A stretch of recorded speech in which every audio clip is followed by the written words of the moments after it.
બધા ઋષિઓ રાજાને એવી વાત કરે છે કે રાજન, 7 દિવસમાં મોક્ષ કરવો બહુ જ અઘરો છે. જન્મો જન્મ થાકી ગયા અમે, તો એ અમારા મોક્ષની પ્રતીતિ નથી આવી.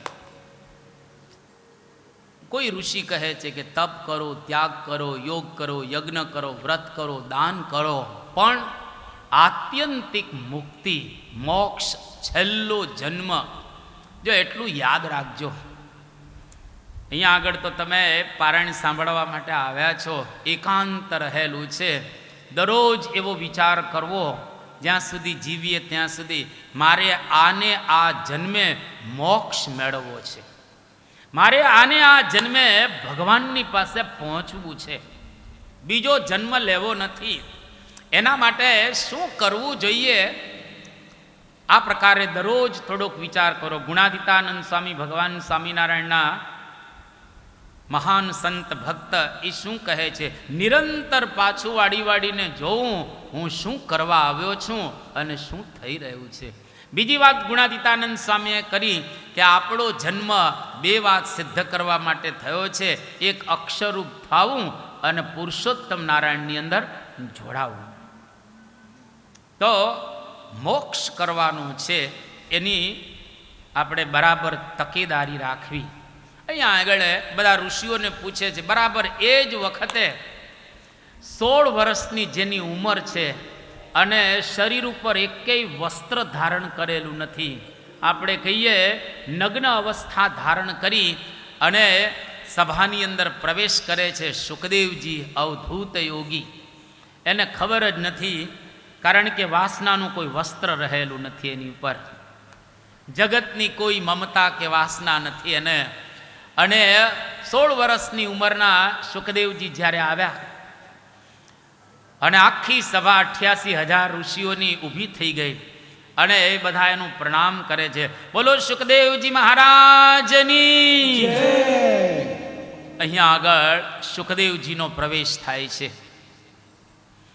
ઊંચા આસન ઉપર સુખદેવજીને બેસાડ્યા અને એને પરીક્ષિત રાજા પ્રશ્ન પૂછે છે કે અતઃ પૃચ્છામિ સંસિદ્ધિમ યોગિનામ પરમં ગુરુમ પુરુષસ્ય યત કાર્યમ મ્રિયમાણસ્ય સર્વથા યત શ્રોતવ્યમથો જપ્યમ યત કર્તવ્યમ ઋભિ પ્રભો સ્મર્તવ્યમ ભજનીયમ વા બ્રૂહિ યદ્વા વિપર્યયમ. જે પ્રશ્ન ઋષિઓને પૂછેલો હતો એ જ પ્રશ્ન કે 7 દિવસમાં મારી મુક્તિ કેમ થાય એવો મને તમે ઉપાય બતાવો.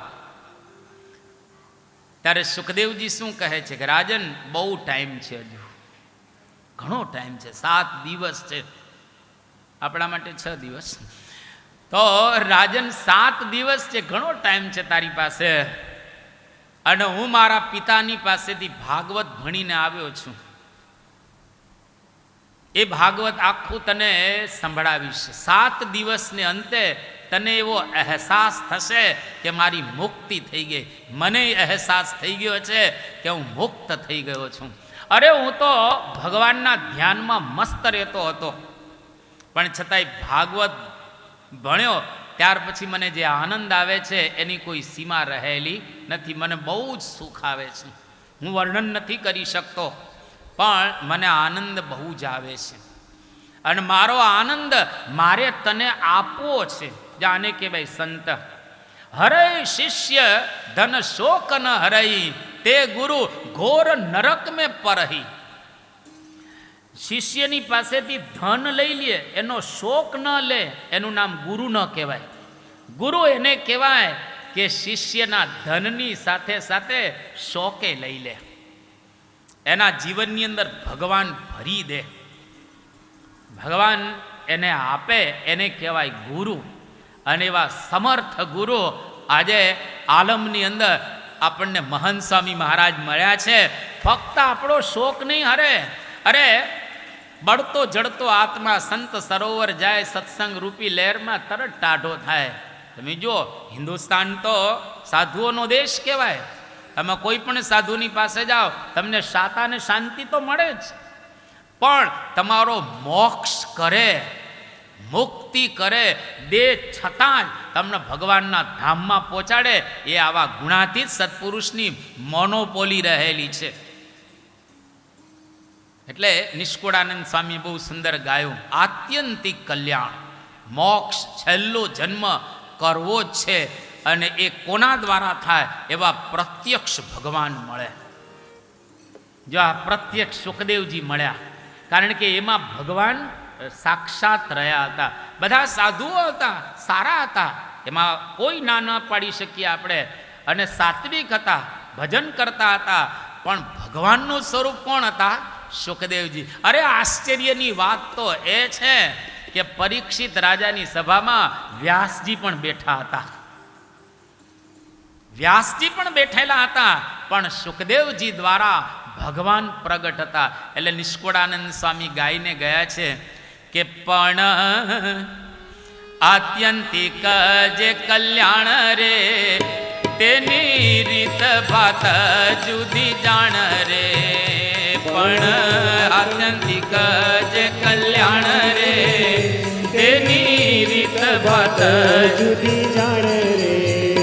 તે તો હરિ હરિ જનથી થાય રે, સાચું કલ્યાણ તેને કહેવાય રે. તે તો હરિ હરિ જનથી થાય રે, સાચું કલ્યાણ તેને કહેવાય રે.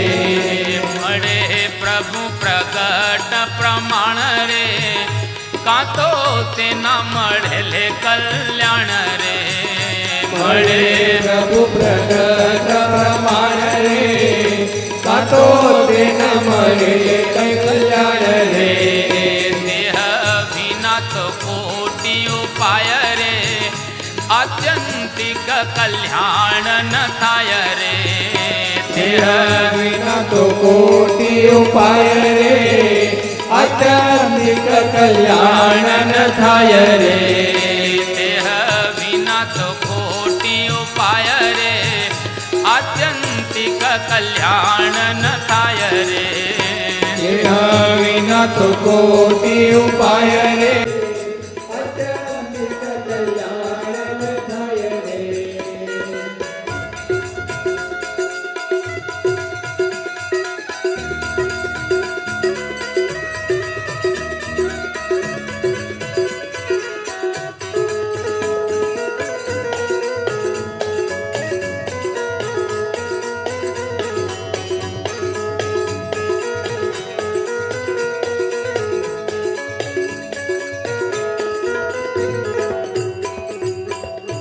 આ પ્રમાણે સુખદેવજી અવધૂત વેશ ધારણ કરીને ત્યાં આગળ પધાર્યા, જેના દ્વારા સાક્ષાત ભગવાન પરમાત્મા વિચરણ કરતા હતા. એટલે જેના દ્વારા ભગવાન વિચરણ કરતા હોય એવા સંત મળે, એવા ગુરુ મળે, એવા સાક્ષાત પુરુષ મળે, એવા સત્પુરુષ મળે, તો આપણે આત્યંતિક કલ્યાણ કરી શકીએ. ત્યાં આગળ સુખદેવજી આવી ગયા અને પરીક્ષિત રાજાને કહે છે કે રાજન, 7 દિવસ ઘણા રહેલા છે. જય બોલાવી અને આકાશમાંથી પુષ્પની વૃષ્ટિ થઈ ત્યાં આગળ, કારણ કે હવે એ ભાગવત કહેવાના છે અને આપણે પણ હવે બરાબર અસલ મેદાનમાં આવી ગયા છીએ. એટલે આ પ્રમાણે હવે આ ગ્રંથનો પ્રારંભ થઈ રહેલો છે. બહુ સુંદર આપણા મહાપુરુષો ગાઈને ગયેલા છે. ગુરુ બિન જ્ઞાન ન ઉપજે, ગુરુ બિન મિલે ન મોહ. ગુરુ બિન જ્ઞાન ન ઉપજે, ગુરુ બિન મિલે ન મોહ. ગુરુ બિન લખે ન સત્ય કો, ગુરુ બિન મિटे न दोष कबीरा. गुरु बिन मिटे न दोष, गुरु बिन ज्ञान न उपजे, गुरु बिन मिले न मोह. गुरु बिन ज्ञान न उपजे, गुरु बिन मिले न मोह. गुरु बिन बिन मिटे न दोष कबीरा, गुरु बिन मिटे न दोष।